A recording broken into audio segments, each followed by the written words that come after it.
joined today by Scott Druker with Arm & Hammer Animal Nutrition. We're going to talk about feed ingredient variability. Welcome to the program, Scott. Thank you very much, Walt. Scott, tell me a little bit about what you do for Arm & Hammer Animal Nutrition. I'm the Senior Business Manager for Arm & Hammer Animal Nutrition. Principal responsibility includes the day-to-day business management as well as setting the marketing and strategic direction for the business. Why should feed ingredient variability be important to a dairy producer today, Scott?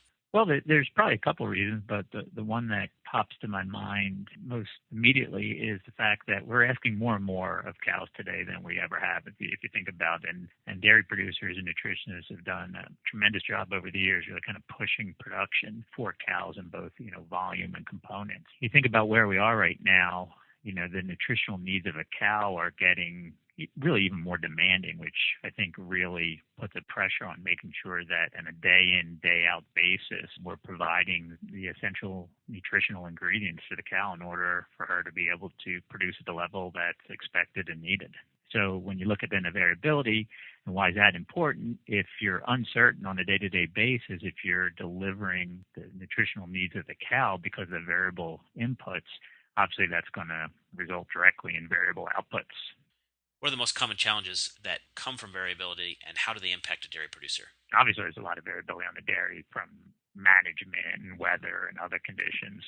But so clearly you want to address those through, better management and then looking at where you can reduce variability, improve cow comfort and all that kind of stuff. Obviously, the forages play a big role in that. There's little that can be done other than ensuring that you're bringing in, the best quality forages you possibly can. Where you do have opportunities, though, is to focus on those supplements, the additional nutritional supplements you add to a ration. I think some of the challenges that producers face is, one, simply performing enough analytical tests to ensure, what they're buying is what they expect to be buying and that it has limited variability. And I think when you start looking at, for example, some of the protein, blood meal, that's probably where you're going to get a pretty good source of variability. So the biggest challenge is just knowing what is that variability, how much variability is in that particular nutritional ingredient. The number one consequence of a variable feed is variable output. And I think that, it's common sense. Cows are little mini reactors where we're giving them inputs and expecting outputs,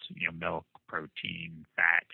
And if we're varying what goes in, we're putting, more stress on the cows to keep producing at a consistent level. And the consequence, too, of that variable output becomes difficult to know on a, day-to-day, week-to-week basis what is causing potential issues. Are cows having issues because of nutritional deficiencies, or are there other management concerns, conditions that need to be addressed to improve it?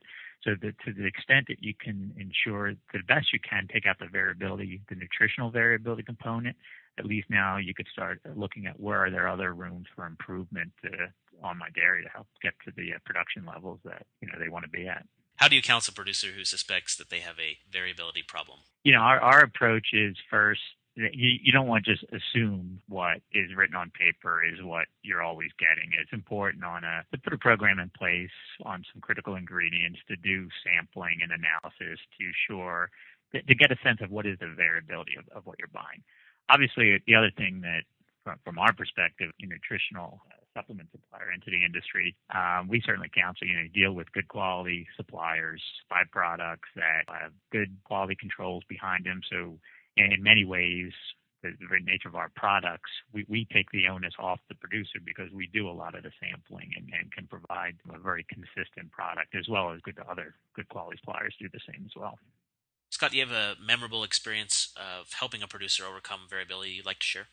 I'd go to one that just recently, about a year or so ago, we launched our protected amino acid product, the Mega Amino Alpha. And really the notion behind that product is to be able to deliver a very consistent level of lysine in a ration. And principally where we go and help nutritionists and farmers with rations is to lower crude protein in the diet and kind of supplement the amino acid using methionine and lysine, protected methionine and lysine sources.